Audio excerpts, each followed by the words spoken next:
This is the Breaker.news podcast for the week of July 12th, 2020. I'm Bob Mackin, publisher of theBreaker.news and host of the Breaker.news podcast. Welcome to edition number 142. The Breaker is your source for news, opinion, and analysis about British Columbia issues, institutions, and influencers. Later, I'll tell you how you can support the Breaker.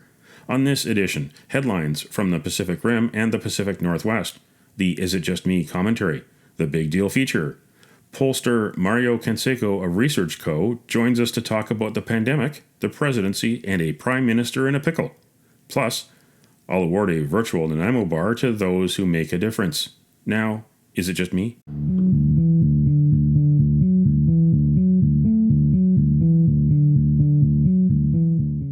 Is it just me, or is it about we? We, as in the word of the week. The Conservatives want a police investigation into the corrupt deal that saw the We charity score a $912 million contract for a youth employment program from the federal Liberal government. Prime Minister Justin Trudeau and Finance Minister Bill Morneau were both part of the cabinet meeting that rubber-stamped the deal. We was going to profit by almost $20 million. It looks like a payback because Trudeau's mother and brother and wife have been paid to appear at We charity events. More than $350,000 total. The government is already equipped to handle programs like this. Outsourcing to We was unnecessary. Trudeau looks destined to his third conflict of interest swing and a miss, after the Aga Khan's island vacation and the SNC-Lavalin scandal. Meanwhile, Morneau gave us a fiscal snapshot and it was butt ugly. Too bad it can't be deleted and reshot. A $343 billion deficit and a $1.2 trillion debt because of the coronavirus economic crisis. Those numbers are anything but we. What do you think? Email Bob at theBreaker.news.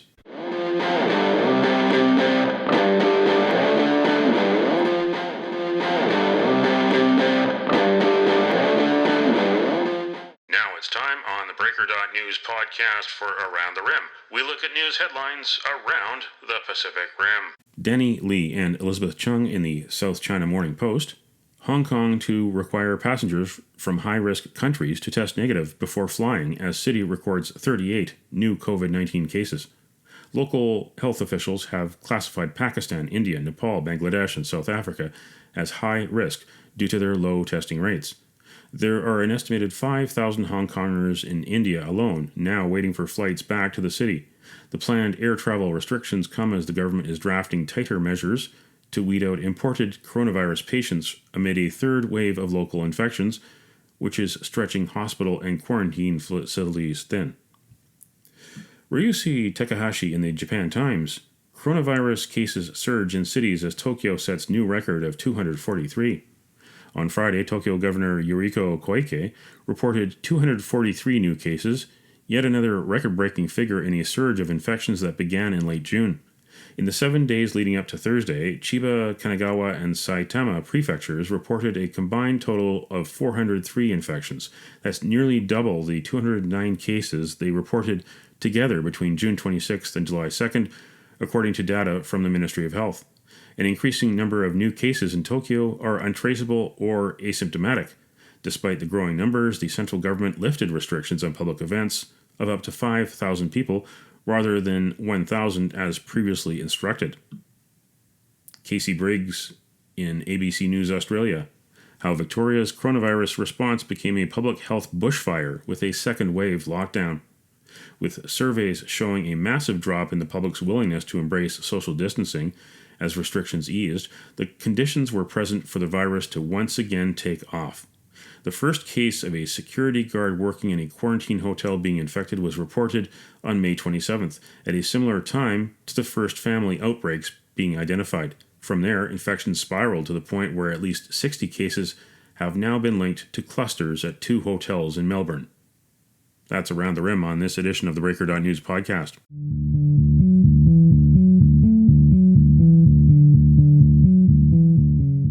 Now it's time on the Breaker.news podcast for Cascadia Calling. We look at news headlines around the Pacific Northwest. Molly Harbinger and Selena Tabor in the Oregonian. For Portland police to provide the name of an officer at protests, you have to give them the officer's name first. Yes, that is correct. It's a catch-22.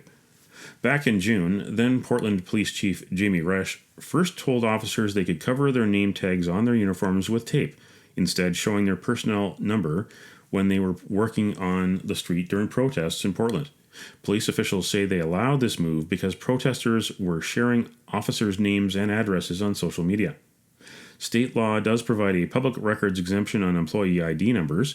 City and police officials intentionally chose the numbers in order to circumvent the normal routes to identify an officer's name in history. Amy Wong in the Seattle Times: Victoria Clipper Ferry suspends service to and from Seattle until April 2021. Due to the ongoing coronavirus pandemic and the closure of the U.S.-Canadian border to tourists, the Victoria Clipper 5 is suspending service between Seattle and Victoria until April 30th, 2021. Clipper is subsequently laying off Canadian employees and furloughing those based in Seattle until its expected reopening. During peak season, Clipper employs 200 people, just over half of whom are Seattle-based. And CTV News Vancouver's Michelle Bernoro has been telling the stories of relatives of the deceased from the coronavirus outbreak at Lynn Valley Care Centre in North Vancouver, where filthy conditions, overworked and poorly trained staff may have contributed to the 24 deaths in the seniors' home. 3/4 of BC's 186 deaths from coronavirus are linked to seniors' care homes.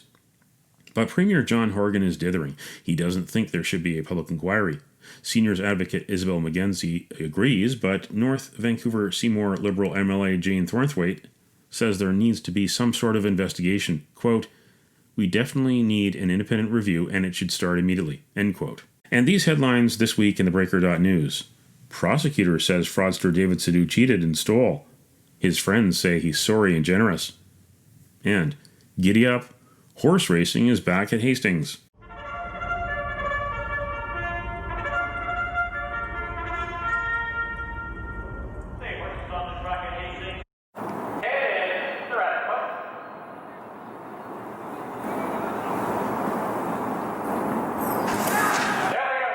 The first pro sport to resume action in Vancouver amid the coronavirus pandemic is its oldest, thoroughbred horse racing.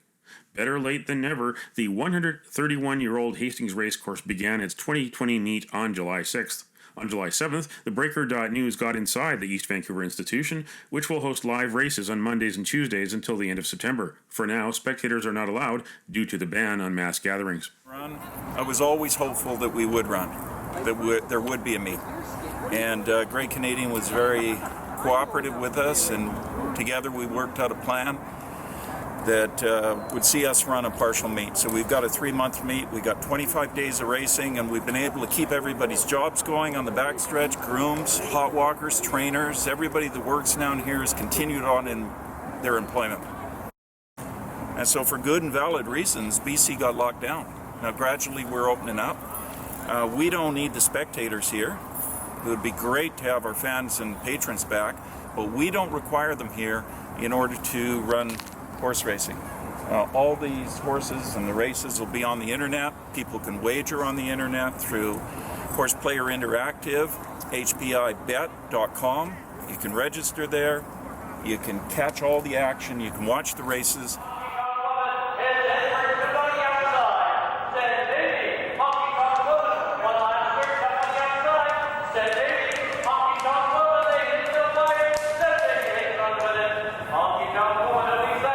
Read the stories behind the headlines. Go to theBreaker.news.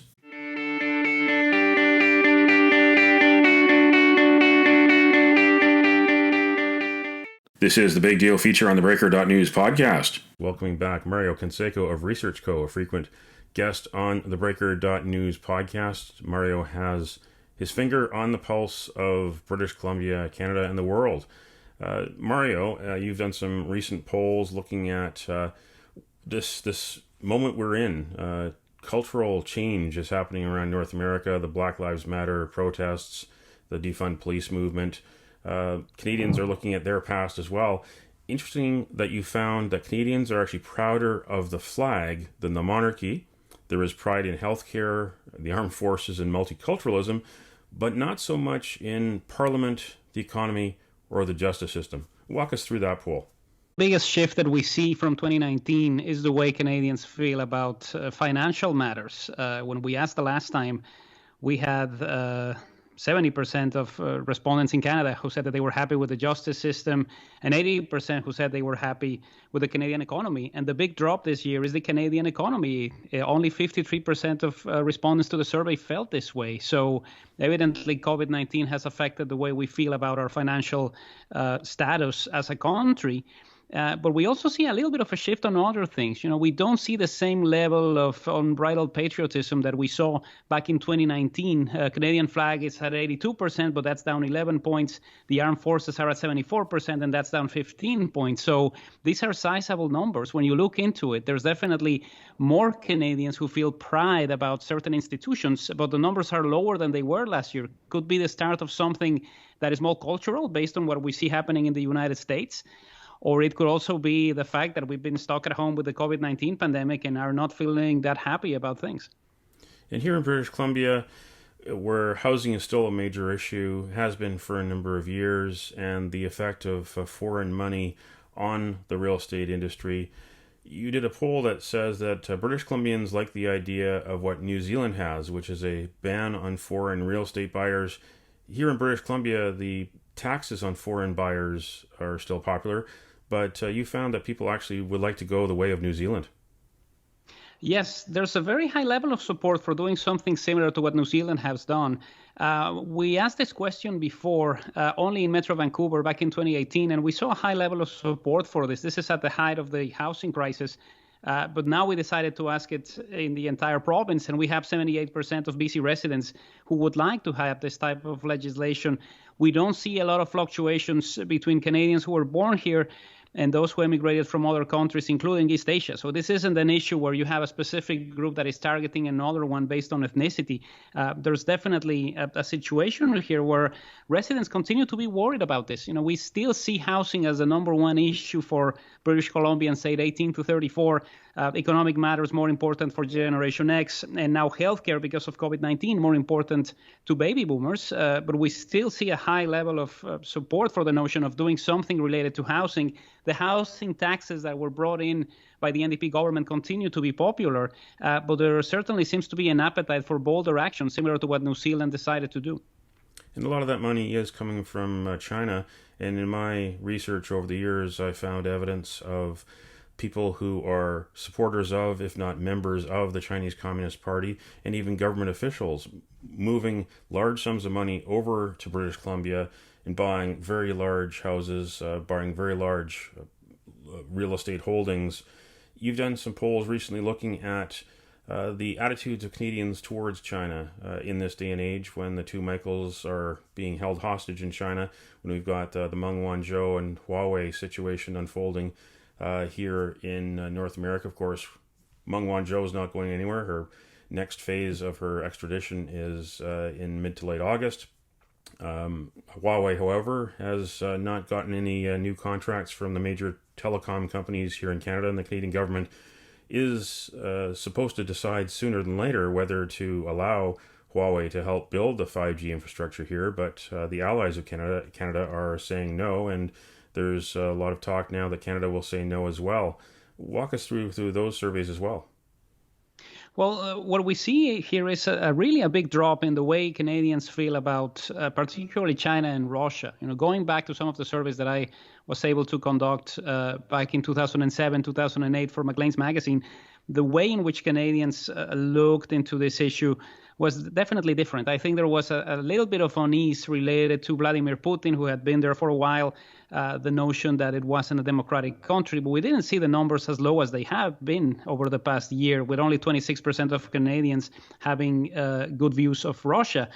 Similar situation with China. I think we started back then in a situation where there was a lot of pride, a lot of Canadians who were looking into the way China was growing as a force and essentially having very positive feelings about it. Now, only 27% of Canadians feel the same way, partly because of the Meng Wanzhou case, partly because it's been difficult for them to relate to the way China has been operating in the world, more than anything because of the lack of democracy. And also the numbers tend to be lower in British Columbia. I think that has a lot to do with the relationship that British Columbia has always had with Hong Kong.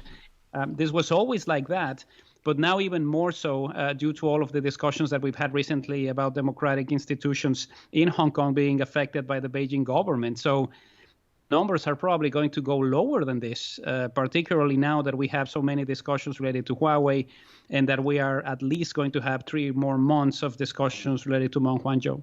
And Xi Jinping has no term limits. He essentially became the president for life in 2018. And more recently, Vladimir Putin used a referendum in Russia to essentially stay in power until the mid-2030s. Down south in the United States, of course, there's a presidential election. Donald Trump could become the ex-president as soon as January 2021 or as late as January 2025.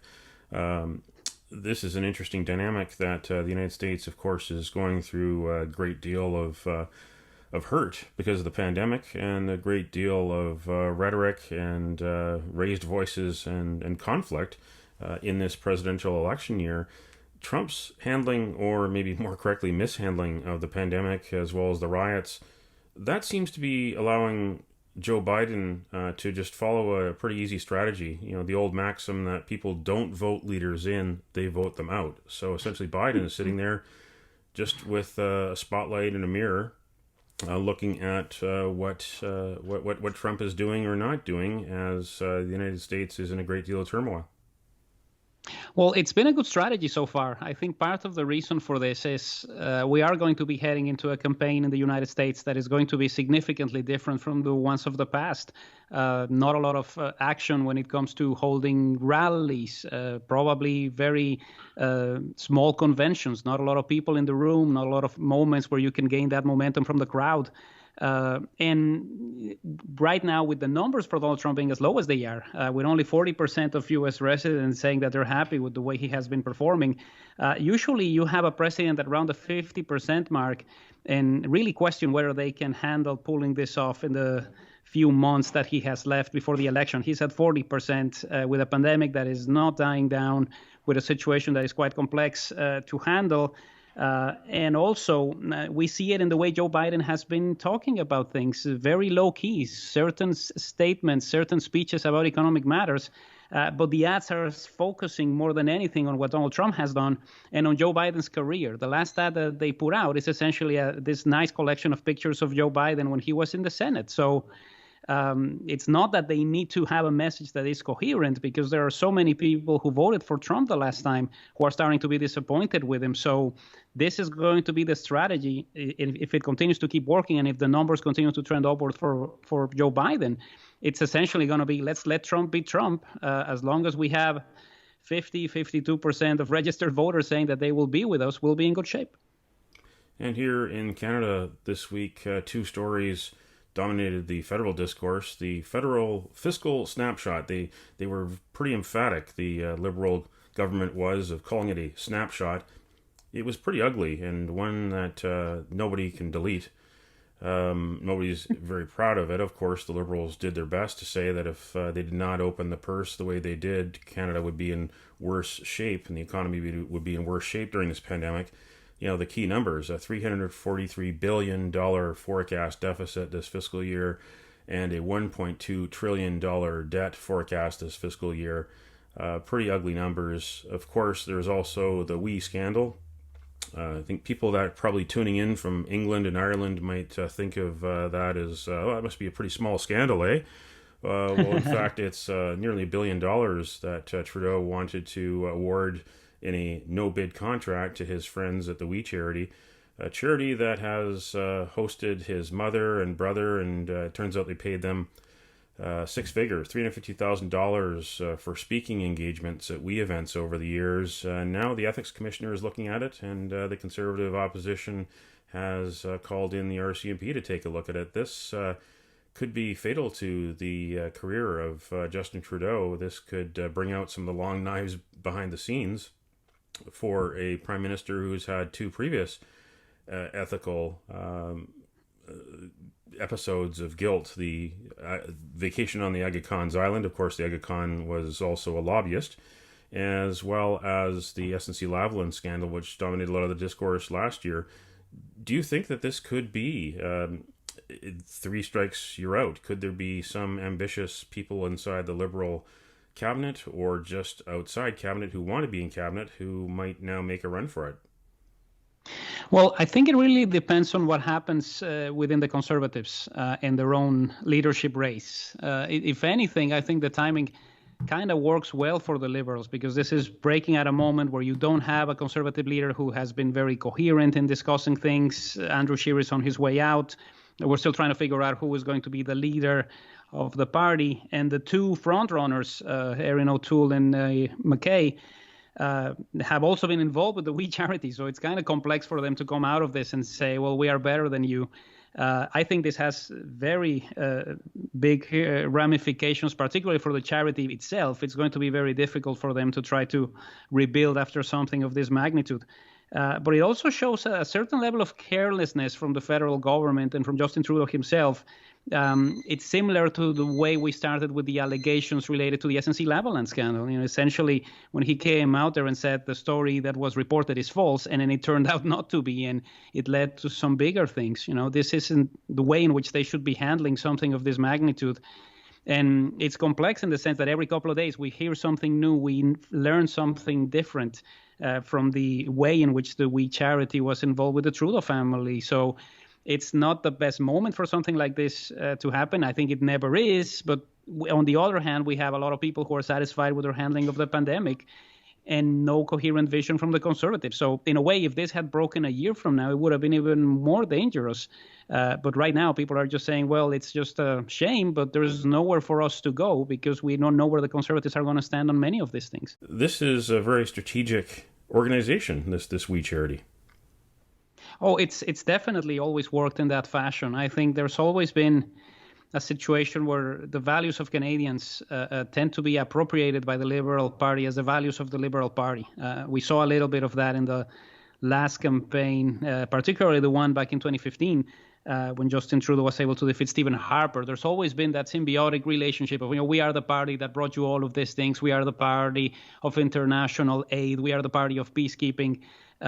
It's very easy for somebody who's new to the political game to misconstrue something like this into believing that if they support a specific type of value that is espoused by a charity, it also means that they should be supporting the same party for the rest of their lives. So there's definitely a situation there that is worth exploring. Yeah, the natural governing party of Canada, that's what the Liberal Party and its members like to refer themselves as they carve out their very large niche in the middle. This is something we're going to be watching in the weeks and months to come as the Ethics Commissioner does his job and the RCMP do their job. This could really be a curveball to Justin Trudeau in his future political ambitions. Of course, it's a minority parliament, and we're in a year of a pandemic, and who knows what will happen 6 weeks down the road, much less next year or closer to the next scheduled election. Thanks again to Mario Canseco, president of Research Co., for joining us on the Breaker.news podcast to talk about current events here in Canada, around the world. You can find Mario online, researchco.ca.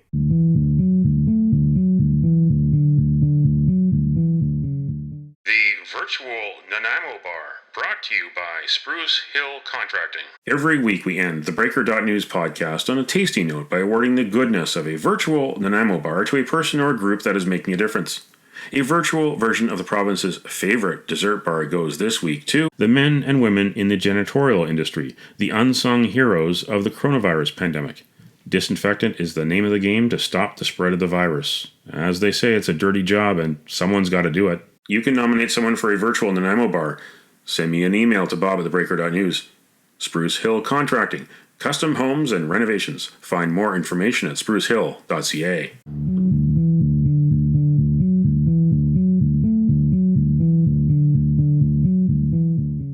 That's it for the Breaker.news podcast for the week of July 12th, 2020. I'm Bob Mackin. Thanks for joining me. Did you know that on July 12th in 1812, the American Army occupied a settlement in Upper Canada, an area which is now Windsor in southern Ontario? The border between Windsor and Detroit, like the rest of the border across the continent, is closed to American tourists because of the pandemic. Now you know. Send me your feedback and send me your story ideas to Bob at theBreaker.news. Bookmark theBreaker.news. You can also find us at theBreaker.ca. Sign up for the email newsletter and get updates to your inbox. For news as it happens, follow The Breaker News on Twitter and visit theBreaker.news on Facebook. You can support The Breaker for as little as $2 a month. For more information, go to patreon.com/thebreakernews. patreon.com/thebreakernews. Until next week.